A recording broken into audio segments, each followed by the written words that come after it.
নমস্কার, দেখছেন talk to Bangla. আমি অভিষেক করেছি আপনাদের সাথে। এই মুহূর্তে যে খবর নিয়ে উপস্থিত হয়েছি, সংসদে বন্দে মাতরম নিয়ে আলোচনা হলো এবং সেই আলোচনায় অংশগ্রহণ করলেন বিভিন্ন শাসক পক্ষ, বিরোধী পক্ষের বিভিন্ন নেতা নেতৃত্বরা, এমপিরা।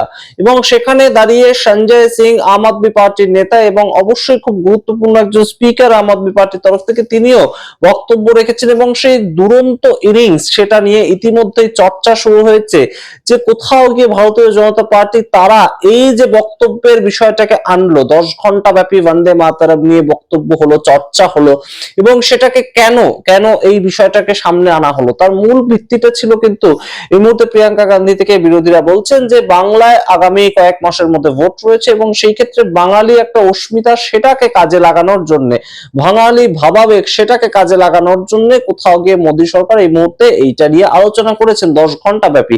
এবং সেই জায়গা থেকে এই মুহূর্তে সঞ্জয় সিং তিনি বিভিন্ন ভাবে বিভিন্ন জায়গায় আমরা দেখতে পেয়েছি, ওয়াকফ অ্যামেন্ডমেন্ট বিল সংক্রান্ত মামলায় কিংবা আমরা দেখতে পেয়েছি এসআইআর সংক্রান্ত মামলায় বিভিন্ন জায়গায় তিনি বক্তব্য রেখেছেন, সংসদের অভ্যন্তরে দাঁড়িয়ে রাজ্যসভায় ফাটিয়ে দিয়েছেন এবং নরেন্দ্র মোদী সরকারকে চোখে আঙ্গুল দিয়ে তাদের যে জায়গাটা দেখানো সেটা কোথাও গিয়ে এবারও করলেন সঞ্জয় সিং। এবং তিনি বন্দে মাতরমের প্রেক্ষিত এবং বন্দে মাতরম যখন বলে দেশের বিভিন্ন মানুষ যখন জেলে গিয়ে স্থান পাচ্ছিলেন, মানুষজন যখন বন্দে মাতরম এই ধ্বনিতে উদ্বুদ্ধ হয়ে জেলে যাচ্ছিলেন, তখন বিজেপির অবস্থান কি ছিল, তখন আরএসএস এর অবস্থান কি ছিল, যে আরএসএস থেকে ম্যাক্সিমাম মানুষ বিজেপিতে এসেছেন, সেই আরএসএস এর অবস্থানটা কি ছিল তখন? তখন আরএসএস তো জন্মে গিয়েছে 1925 সালে। তাহলে তার পরবর্তীতে কেন তারা এই স্বাধীনতার যে আন্দোলন সেখানে বন্দে মাতরম ধ্বনিতে কেন তারা উদ্বুদ্ধ হলো না, কেন তারা সেই ধ্বনিটা মুখে আনলো না? এবার সঞ্জয় সিং যে বক্তব্যটা রেখেছেন সেটা বেশ খানিকটা গুরুত্বপূর্ণ, তার কারণ তিনি বলছেন যে আরএসএস প্রথম তাদের তৈরি হওয়ার পরবর্তীতে মূল যে দপ্তর সেখানে 52 বছর ধরে ভারতবর্ষের তিরঙ্গা পতাকা তারা সেটা উত্তোলন করেনি এবং 52 বছরের মধ্যে যখন একবার তিনজন আরএসএস পন্থী মানুষজন, তারা নেতা কর্মী, তারা তিনজন এই তিরঙ্গা পতাকাটা আরএসএস এর মূল কার্যালয়ে উত্তোলন করেছিল, তাই জন্য আরএসএস থেকে সেই তিনজনের বিরুদ্ধে এফআইআর করা হয়েছিল এবং 13 বছর মামলা লড়েছিল তারা আরএসএস। এই তথ্য তুলে ধরেছেন সঞ্জয় সিং। আপনারা শুনুন, শুনলেই বুঝতে পারবেন। অত্যন্ত চোখা চোখা বক্তব্য, সংসদের সমস্ত আপডেট আপনাদের সঙ্গে আমরা তুলে ধরি। সারা সপ্তাহে যা যা মিস হয়ে গিয়েছে সেগুলোকে আরো একবার আপনাদের জন্য প্রস্তুত করছি। আপনারা দেখুন, দেখলেই বুঝতে পারবেন। আপনাদের মতামত কমেন্ট বক্সে কমেন্ট করে জানান, সামগ্রিক বক্তব্যের ভিত্তিতে, সামগ্রিক ভিডিওর ভিত্তিতে। অবশ্যই তার আগে টক টু বাংলা ইউটিউব চ্যানেলকে সাবস্ক্রাইব করে দিন। ধন্যবাদ। तो आप इन नारों के पीछे, ये नारे देशभक्ति के हैं, ये नारे देश की रक्षा के हैं, ये नारे देश को आजादी दिलाने के लिए हैं, ये नारों के पीछे अपने गुनाहों को छिपाने के लिए नारे नहीं है, मैं कहना चाहता हूं माननीय। और आप क्या कर रहे हैं? आप इन नारों के पीछे अपने गुनाहों और अपराध को छिपाना चाहते हैं। वंदे मातरम का मतलब क्या है? वंदे मातरम का मतलब है मातृभूमि की वंदना। मातृभूमि की वंदना। हम मातृभूमि की वंदना करते हैं, तो आप कैसे मातृभूमि की वंदना कर रहे हैं? अरे 1 रुपए में तो एक आम नहीं मिलता। आपने 1 रुपए में अडानी को 1050 एकड़ जमीन और 10 लाख आम और लीची के पेड़ दे दिए। ये मातृभूमि की वंदना, ये आपकी मातृभूमि की वंदना है।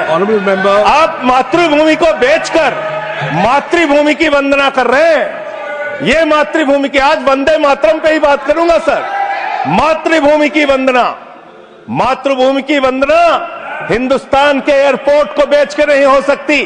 मातृभूमि की वंदना रेल को बेच के नहीं हो सकती, सेल को बेचकर नहीं हो सकती, समुद्री तटों को बेचकर नहीं हो सकती, कोयला और गैस को बेच के नहीं हो सकती, हिंदुस्तान की जमीनों को बेच के नहीं हो सकती। तुम लोग मातृभूमि को बेचने वाले लोग हो, तुम मातृभूमि की वंदना करने वाले लोग नहीं हो। दूसरी बात, शहीद खुदीराम बोस की बात हुई सर, कल उस सदन में चर्चा हुई। हिंदुस्तान के सबसे युवा क्रांतिकारी जिन्होंने फांसी के फंदे को चूमा, वंदे मातरम का नारा लगाया, शहीद खुदीराम बोस, शहीद रोशन सिंह, शहीद राजेंद्र लहड़ी, शहीद अशफाक उल्ला, शहीद राम प्रसाद बिस्मिल, शहीद प्रफुल्ल चाकी, हिंदुस्तान के तमाम क्रांतिकारियों ने जब फांसी के फंदे को चूमा, शहीद आजम भगत सिंह, शहीद सुखदेव, शहीद राजगुरु, सबने वंदे मातरम का नारा लगाया, सबने वंदे मातरम का नारा लगाया। और शहीद खुदीराम बोस को अब आप याद कर रहे होंगे, मैं पिछले 31 साल से 3 दिसंबर को शहीद खुदीराम बोस की जयंती का आयोजन करता हूं। मेरी संस्था का नाम शहीद चंद्रशेखर आजाद के नाम पे है। शहीद खुदीराम बोस हिंदुस्तान के वो क्रांतिकारी थे, जब उनको फांसी के फंदे पे चढ़ाया गया और उनका जब अंतिम संस्कार हुआ तो जो राख उनके अंतिम संस्कार से निकली मान्यवर, उसको बंगाल की माए तावीज बना के अपने बच्चों को पहनाती थी कि ऐसे ही बनना हिंदुस्तान के लिए क्रांतिकारी। यह इतिहास, यह हिंदुस्तान का इतिहास। लेकिन मैं आपके माध्यम से इस सरकार से पूछना चाहता हूं, आपके पुरखे इस वक्त क्या कर रहे थे जब शहीद आजम भगत सिंह वंदे मातरम लगा रहे थे, शहीद सुखदेव वंदे मातरम लगा रहे थे, शहीद राजगुरु वंदे मातरम का नारा लगा रहे थे, शहीद खुदीराम बोस वंदे मातरम का नारा लगा रहे थे, उस वक्त आप क्या कर रहे थे? क्या कर रहे थे आप? वंदे मातरम का नारा लगाकर लोग जेल गए, लाठियां पड़ी उनको। मैं आपके माध्यम से इस सरकार से पूछना चाहता हूं, आरएसएस के 4 लोगों का नाम बताओ जो वंदे मातरम नारा लगा के जेल गए, उनका नाम बताओ आप। 4 लोगों का नाम बताओ आप, अपने 4 पुरखों का नाम आप बताओ। आप नहीं बता सकते क्योंकि आजादी के आंदोलन में आपका कोई इतिहास नहीं, आजादी के आंदोलन में आपका कोई इतिहास नहीं, यही आपकी कुंठा है। तो इसलिए कभी आप कहते हो सरदार वल्लभ भाई पटेल आपके हैं। अरे भैया, सरदार वल्लभ भाई पटेल ने आरएसएस के ऊपर बैन लगाया था, यह रिकॉर्डेड हिस्ट्री है। और जब 18 महीने जेल में रखा गया आरएसएस के लोगों को राष्ट्रपिता महात्मा गांधी की हत्या के अपराध में, जब उनको छोड़ा गया, बैन हटाया गया, तो उसमें शर्त लगाई कि आप राष्ट्रीय ध्वज को मानेंगे, यानी कि आप तिरंगे झंडे को भी नहीं मानते थे। आपने 52 साल तक हिंदुस्तान का तिरंगा झंडा आरएसएस के मुख्यालय पे नहीं फहराया सर, नहीं फहराया। और 3 लोगों ने आरएसएस के मुख्यालय पर जब ये झंडा फहराया, उन तीनों के नाम मैं पढ़ रहा हूं, विजय, उन्मत, दिलीप, इन तीनों लोगों के खिलाफ आरएसएस ने एफआईआर दर्ज कराई। किस अपराध में? कि हमारे दफ्तर में तिरंगा क्यों फहरा दिया। और कितने साल तक मुकदमा लड़े? 13 साल तक मुकदमा लड़े। यह है आपकी असलियत। आप तिरंगे का विरोध करते हैं, भारत के राष्ट्रीय ध्वज का विरोध करते हैं। जो लोग तिरंगे और राष्ट्रीय ध्वज का विरोध कर सकते हैं, वो भारत माता के सच्चे सपूत नहीं है, वो नहीं है हमारे निगाह में। और मैं आपको बताता हूं सर, ये है 28 दिसंबर 1949 का ऑर्गेनाइजर पत्र। इसको भी रखूंगा क्योंकि आज गृह मंत्री जी और लीडर ऑफ द हाउस दोनों कह के गए, रिकॉर्ड पे सारी चीजें आनी चाहिए, इसको रिकॉर्ड पे रखना चाहिए। इतिहास देश को पता चलना चाहिए, किन लोगों ने देश के साथ गद्दारी की, किन लोगों ने तिरंगे का विरोध किया, किन लोगों ने राष्ट्रगान का विरोध किया। आपको ये पढ़ के सुनाना चाहता हूं, ये ऑर्गेनाइजर है, क्या लिख रहा है? What is the moral sanction behind government's choice of Jan Gana Man, except that it can be made an item of entertainment? आप राष्ट्रगान का विरोध कर रहे हैं, आप भारत के राष्ट्रगान का विरोध कर रहे हैं। आपके मुख्य पत्र में भारत के राष्ट्रगान का विरोध लिखा गया है।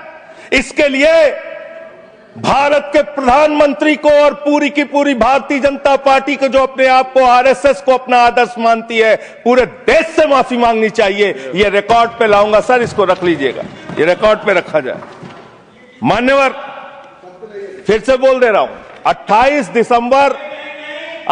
दिसंबर 1949 ऑर्गेनाइजर अखबार, जो आरएसएस का मुख्य पत्र है, और इस आरएसएस के मुख्य पत्र में फिर से लिख दे रहा हूं, फिर से पढ़ दे रहा हूं क्या लिखा हुआ है।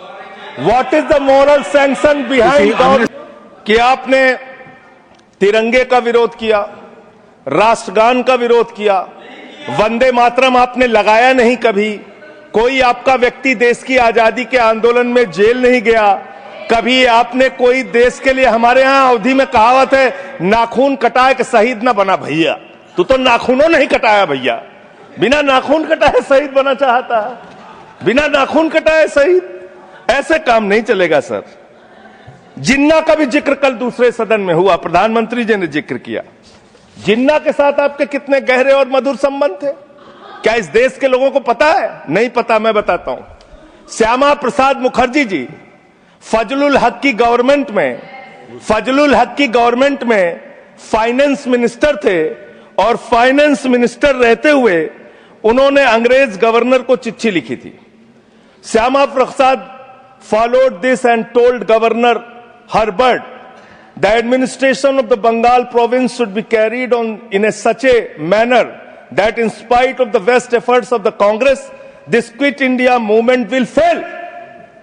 ये चिट्ठी लिखी है। आपने भारत छोड़ो आंदोलन के खिलाफ आपके नेता, जनसंघ के पहले राष्ट्रीय अध्यक्ष और तत्कालीन गवर्नमेंट में जो वित्त मंत्री थे, उन्होंने चिट्ठी लिखी अंग्रेज गवर्नर को और कहा कि भारत छोड़ो आंदोलन, जो हिंदुस्तान के क्रांतिकारियों का आंदोलन था, जो देश की आजादी का आंदोलन था, वो आंदोलन कुचल देना चाहिए, खत्म कर देना चाहिए। ये है रिकॉर्डेड हिस्ट्री आपकी।